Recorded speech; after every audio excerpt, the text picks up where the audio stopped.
There's some well-known names in the world of theater here, and also some people who you may not have heard of that are on stage. Specifically, a lot of John Schultz and a lot of David Harville. They'll be on stage a lot. They're basically the two main characters. The two main characters, but like Megan Kapler that does she plays Mayhew, which is traditionally played by a man. I also enjoyed switching the sexes and balancing them in my shows.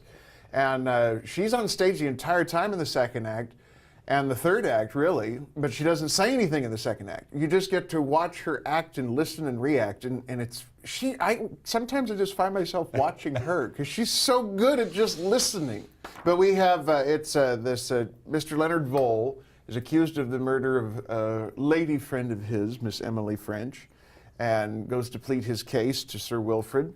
And then you meet Leonard Vole's wife, Romaine, who seems to have another ulterior motive, and it moves from there to the courtroom, and then you don't know who's committing perjury, who's telling the truth. And what's really fabulous about this particular Agatha Christie mystery is there's 3 twists to it, not just one, and not just the whodunit, but 3 that gets you to the end of it. And I'm very proud of how hard everybody's working. I did Our Town a couple of years ago, and I was really inspired by the minimal set that we used.